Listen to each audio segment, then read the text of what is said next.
Our program today has two main purposes: to educate our students and to honor and thank our veterans.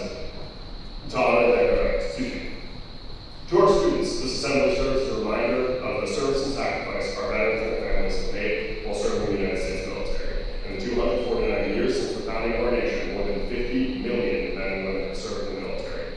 Over 20 million of those service members are still living today, and over 1 million Americans have made the ultimate sacrifice. Millions more have been wounded. This high school and community has been a part of that sacrifice. The sacrifices of our military and their families have allowed us to live the gift, and it is the gift. The gift of freedom every day. We owe them our full support and our thanks. The theme of our program today is a salute to the Marine Corps, which will be reflected in our music and the readings that you hear today, as well as our guest speaker, Captain Charles Plessian, of the 4th Marine Corps Recruiting District. And so as we honor those who have served, those who have fought America's wars, and those who have fought to keep the peace, let us remember these words of President John F. Kennedy. Now the trumpet summons us again, not as a call to bear arms, though arms we need, not as a call to battle, though battle we are, but a call to bear the burden of a long twilight struggle, year in and year out, rejoicing in hope, patient in tribulation, a struggle against the common enemies of man, tyranny, poverty, and war itself. America's veterans did not shrink from their service to their country. They do indeed deserve our care, our respect, our thanks, and our love.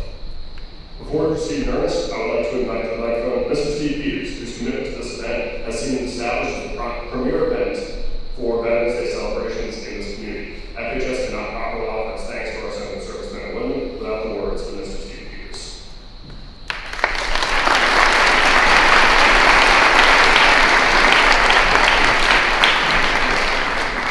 Thank you, Mr. Welk. Good morning, Franklin High School. We can do better. One more time. Good morning, Franklin High School. Much better. Thank you. And welcome to our veterans who are here today. I want to talk about the word commitment in regards to two things: this program and the military service of the Franklin community. The goals of this program, as Mr. Welk just said, to educate you, the students, and to honor and thank our veterans, could not happen without the commitment of many people, besides me and Mr. Welk, to organize and work together to present this celebration of our veterans. Since this program began 25 years ago, we've had 8 principals, currently Mrs. Lyman, 8 assistant principals, Mrs. Falcone, 6 athletic directors, currently Mr. Nipper, 4 band directors, Mr. Law, 4 choir directors, Mr. Myers, many other teachers like Mr. Sands, Mrs. Edwards have done readings for us, and many students over the years have participated. Numerous technicians have helped with lighting and sound systems. The last 2 years here at the new FHS, the basketball teams have helped spread the tarps and protect the floor. The point of this assembly isn't that it happens by itself. It needs the commitment of all those people I just mentioned. Because we want to put on a program that this high school community can be proud of and is a proper tribute to our veterans. Over these 25 years, I've worked with 4 different social studies teachers in putting this event together. The last 2 years with Mr. Welk. This year, Mr. Welk has taken over the main preparation and organizing of this program. I know moving forward, this assembly will be in good shape under his direction. The other example of commitment is the commitment this community has made to the United States military. I can stand up here now and see faces of people I had in class a couple of years ago, when I still had hair. But going all the way back to the War of 1812, men and women from Franklin have served in all our nation's wars and conflicts. They've also served during times of peace. But whether it was wartime or peacetime, when needed, they served, protect, and keep us safe and preserve our freedoms, often at a high cost to them and to their families. Generations of Franklinites have made a commitment to serve our nation. For this, we are forever grateful. So in closing, once again, thank you to all of those who have made a commitment and helped with this program over the years. And thank you to our Franklin veterans and to all veterans for your commitment and service to our country. God bless our troops and God bless America.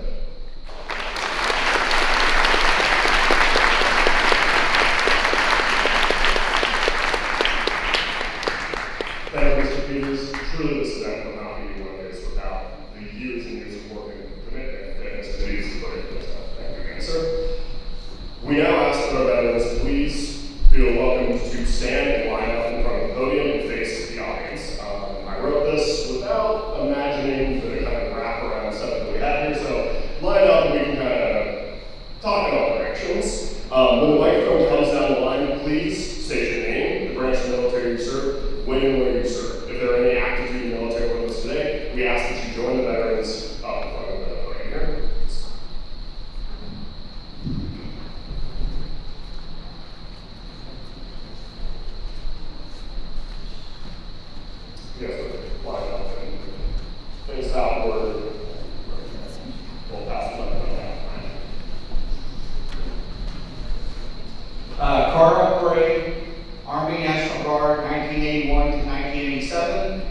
graduated from Franklin High School in 1981.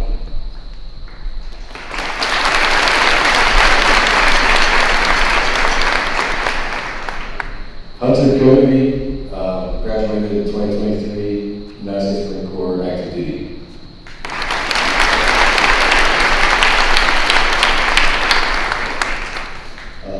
Eli Fugate, Marine Corps, graduated in 2023, active duty.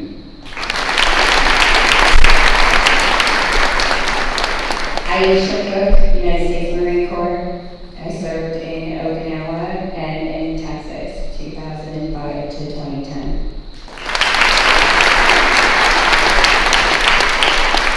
Dean Baldwin, I served from 75 to 81, from Germany to Korea to Czechoslovakia, back into Colorado.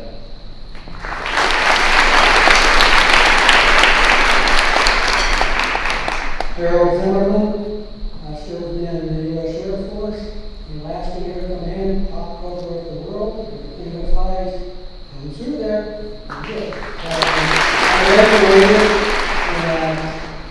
in 60, and so I was in the Air Force from 40 years, 60 to 64. Sandra Angie, I served in the United States Marine Corps. I graduated from Stebbins High School in 1970. Patrick in the United States Army, 1974, 1978, graduated 1974.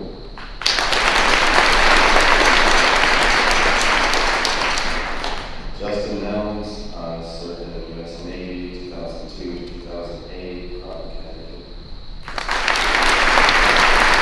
Paul Ryan, served in the Air Force from 1966 to 1970. Matthew Schaefer, United States Marine Corps from 2002 to 2008. Nelson Croft, graduated from Franklin High School in 1972, joined the Navy right after that, and served on the destroyer out of Norfolk, Virginia.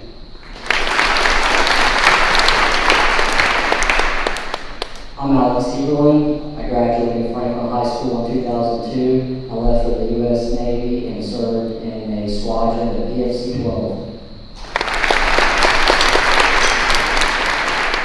Charles Bossier, joined the Marine Corps in 2020.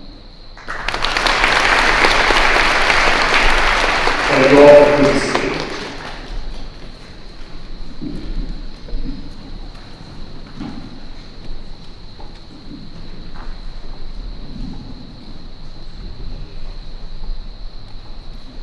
We ask now that the audience please rise and stand with our veterans for the presentation of colors by Honor Guard of the Franklin Veterans of Corps War Post 7596, and remain standing with the flag of the Star Spangled Banner by the Franklin Festival Concert Band under the direction of Mr. Josh Long.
Do not stand by the grave, weeper.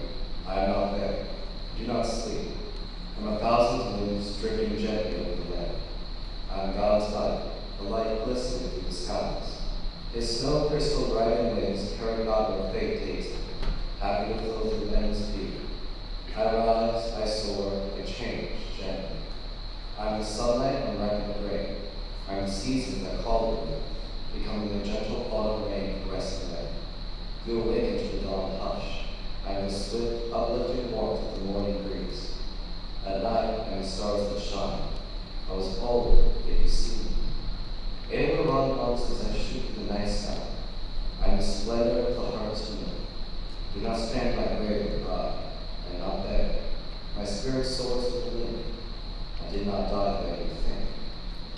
Because all Marines die in the red flash of battle, to the cold loneliness of a nursing home, their bodies broken, aged because of war. In the vigor of youth or the infirmity of years, all eventually cross over. But our Marine Corps lives on. Every Marine who has ever existed is living still through our young Marines who claim our title today. It is the sense of brotherhood that outlives our morality. It is belonging to our Marine Corps, which gives us light to live by, our honor to uphold, traditions to pass on, our warrior code to give our new generation.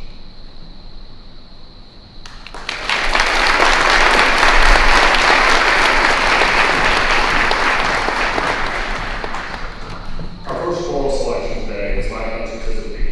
The lyrics of the song put to the British God Save the King in 1831 by Samuel Francis. The beautiful result reflects the historical shift from British monarchism to American democracy and serves as the de facto national anthem in the United States until the official adoption of Francis Scott Key's Star Spangled Banner in 1931. Please listen now as Ms. Myers leads the Franklin High School Symphonic Choir in singing My Country 'Tis of Thee.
Student volunteers, please join me with the flags now.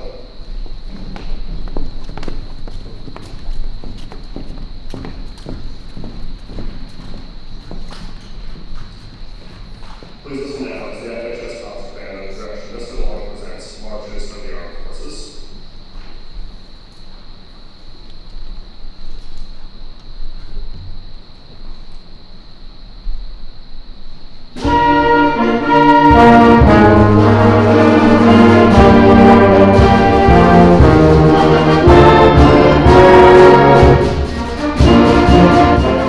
The United States Marine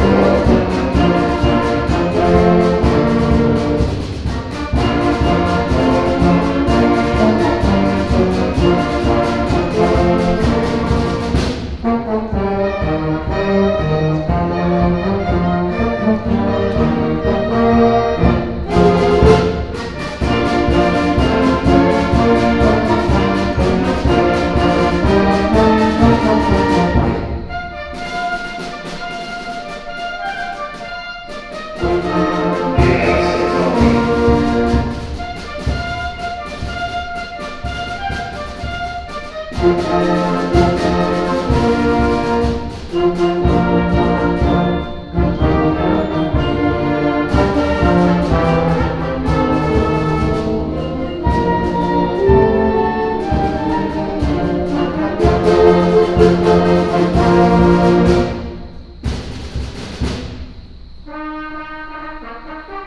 talented Marines.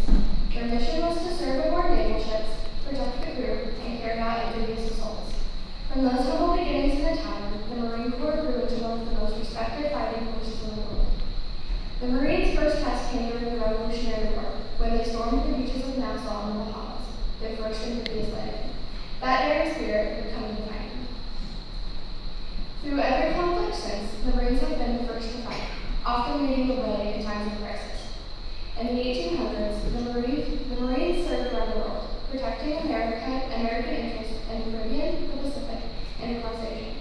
During the Mexican-American War, Marines captured Mexico City, and it was then that they earned their line in the hymn from the halls of Montezuma. In World War I, the Marines proved their courage at the Battle of Belleau in France. Facing overwhelming odds, they fought with such ferocity that German soldiers reportedly called them Tugendhat, devil dogs. That nickname stuck, and it remains a symbol of the Marine toughness to this day. In World War II, the Marines faced some of the most grueling battles in the Pacific: Guadalcanal, Iwo Jima, Okinawa. The image of Marines raising the flag atop Mount Suribachi on Iwo Jima became one of the most iconic photographs in American history, a symbol of courage, unity, and victory through sacrifice. The Marines have continued to serve with distinction in Korea, Vietnam, the Persian Gulf, Iraq, Afghanistan, and in countless humanitarian missions around the world. Wherever they go, they bring not only strength, but also compassion and leadership. The motto of the Marine Corps is Semper Fidelis, Latin for always faithful. It is more than just words. It represents a lifelong commitment to country, to the Corps, and to each other. Every Marine, whether they served in 1945 or 2025, shares a bond of honor, courage, and dedication that never fades. As we remember our veterans today, let us also remember the families who support them, the sacrifices made at home, and the generations of Americans who have worn the uniform with pride. To all Marines, past, present, and future, thank you for your service, your courage, and your faithfulness to our nation. Semper Fi, and God bless the United States of America.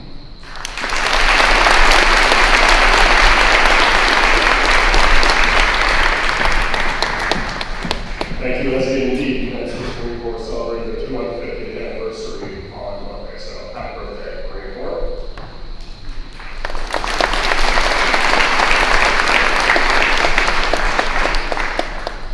Our speaker today comes to us from the 4th Marine Recruiting District Station in Louisville, Kentucky. Captain Gillespie graduated from Wake Forest University in 2019 and commissioned as a second lieutenant in March of 2020. Captain Gillespie has served in 2nd Battalion, 8th Marines, 2nd Marine Regiment, and 1st Battalion, 2nd Marines. Captain Gillespie is currently serving as the executive officer for the Marine Recruiting Operations in Kentucky, Ohio, Indiana, and West Virginia. Franklin High School community, please join me in welcoming Captain Charles Aaron Gillespie.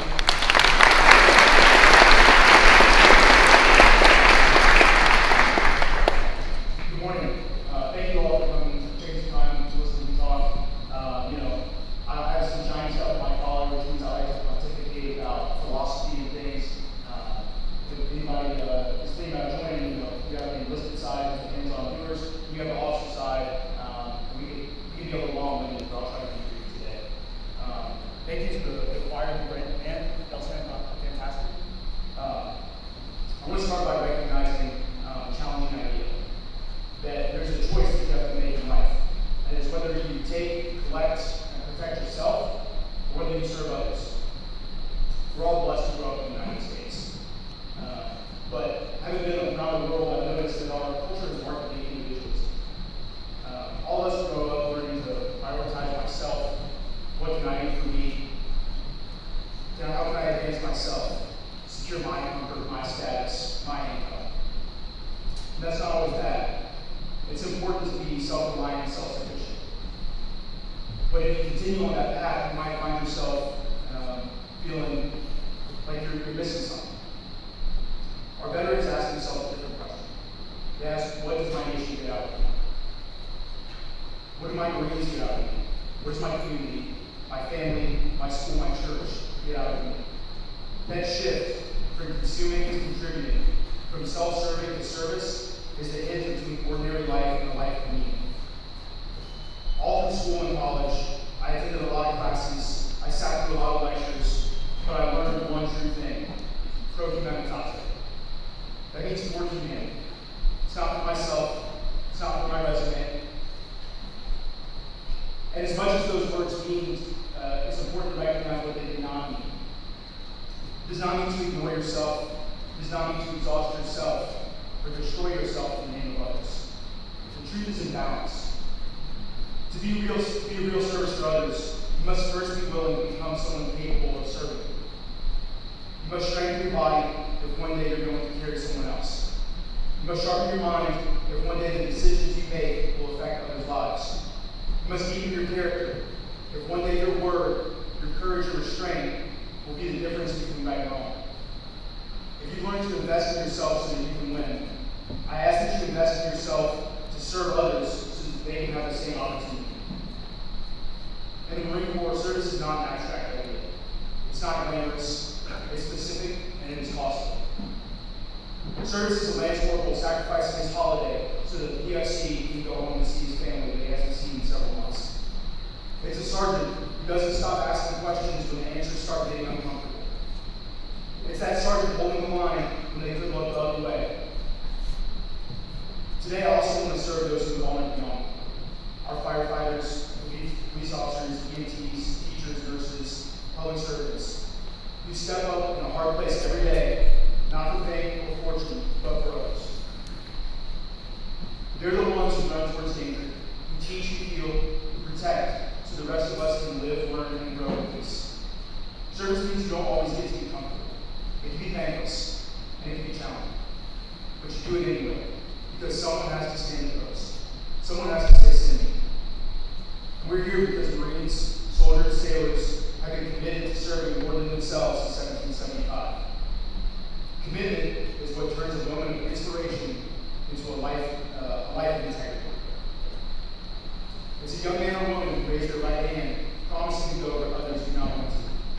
Commitment is waking up each day and deciding, again, I will live for more than myself. If service is the heart, commitment is the spine. It holds you upright when you're tired, when you're afraid, when it would be easier to not care. Marines know that commitment grows stronger in numbers. You don't earn the title Marine in isolation. You don't patrol alone. You don't eat alone. You don't carry the load alone. The Marine Corps teaches you that strength is multiplied, your courage is fortified when you belong to a community that expects something of you and stands beside you. A healthy community is not built on consumers. It is built on contributors. It is built on people who understand that real freedom is not saying, I owe nothing to anyone, but saying, I am free enough to choose to serve.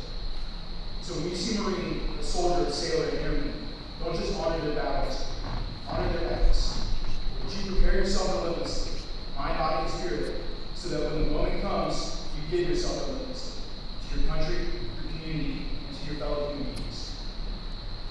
I want to tell each and every person in this room, you don't need a rifle, a ribbon rack, or a deployment to serve. You can embody Marine Corps values each day by asking, how can I meet this person, this place, this problem better than I found? What am I willing to sacrifice so that someone else can stand a little bit taller? To the service member present, thank you. Thank you for standing up to watch others in sleep. And thank you for providing the discipline and devotion that are not out here for us. Thank you for reminding us that honor, courage, and commitment are not slogans for daily service. And everybody else please ask yourself, am I living for myself, or am I becoming the kind of person whose strength, skills, and character are being built up in humanity? If the answer is not yet what you want it to be, you can start changing it now. So in the spirit of Kurgamanitate, thank you, and Semper Fidelis.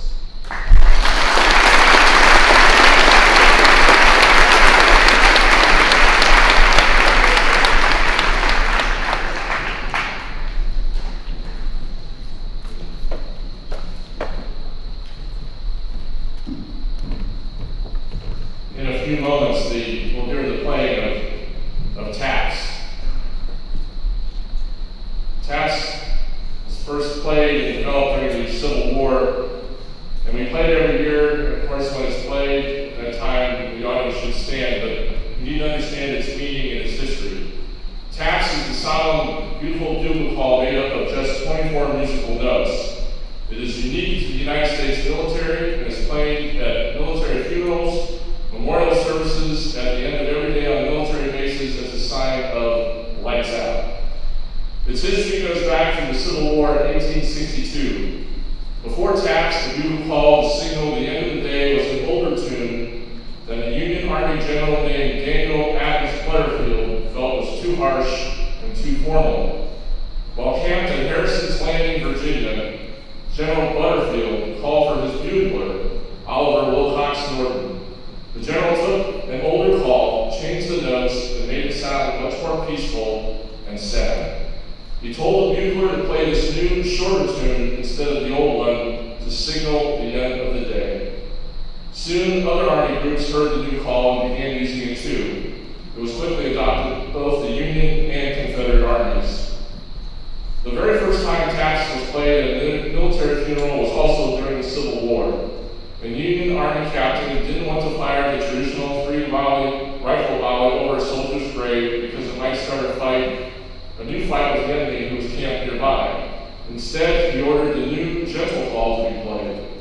The peaceful, quiet notes was a perfect way to honor the fallen soldier without risking his men's lives.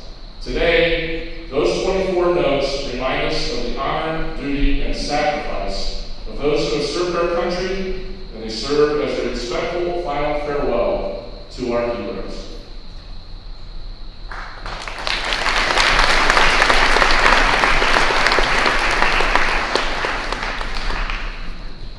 As mentioned earlier, over 1 million American servicemen and women have died in service to our country. We must never forget their sacrifice and the sacrifice of those that they left behind. Their husbands and wives, their children and fathers, their mothers, sisters and brothers, aunts and uncles, their cousins, fiancés, and friends. As President Coolidge stated many years ago, the nation that forgets its offenders will itself be forgotten. We ask that you now please join in a moment of silence in memory of all those who have given their lives in service to our country. Please rise for the playing of taps by FHS Senior behind the prayer.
are currently serving in the military. We thank them for their service and the sacrifice that they have made for our country and our community, both as veterans and as Wildcats. A special thank you needs to be paid to Kevin Faulkner, who has diligently collected the names of FHS community members who have served in an incredible work of living history, now consisting of over 700 names. This presentation will be displayed on the screens in the commons and visible during public events such as basketball games and volleyball games going forward once it is completed.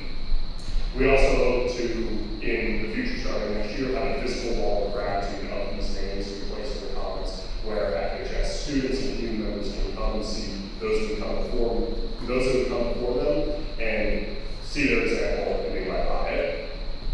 I invite you now to reflect on those community members close to you who would serve as the FHS concert band under the direction of Mr. Wall plays Last Voyager.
The FHS concert band under the direction of Mr. Wallen performs Emblem of Unity.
speakers, Devin Allen, Isabel Hubbard, our guest speaker, Captain Charles Alessio, the VFW Post 7596 for providing honor, the Deer Dog Center for providing military flags behind me, Ms. Davies, and our National Honor Society ushers and flag carriers, Mr. Bob Hogan for streaming the service, and you students for your attentiveness and your respect that you have demonstrated for our veterans today.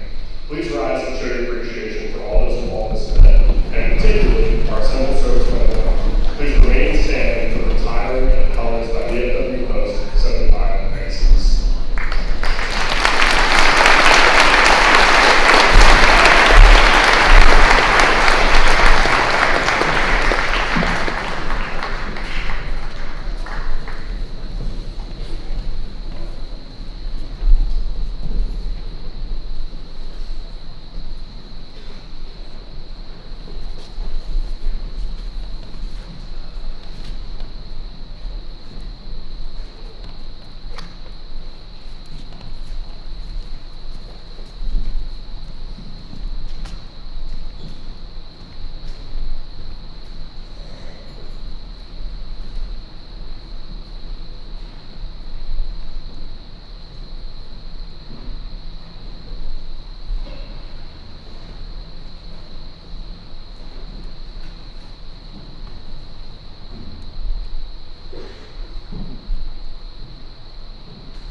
Students, please remain until the assembled veterans have exited the gym and follow the instructions of teachers and administrators in our training class. Can I get my NHS ushers back down here to help our veterans process out? Veterans, we invite you to enjoy light refreshments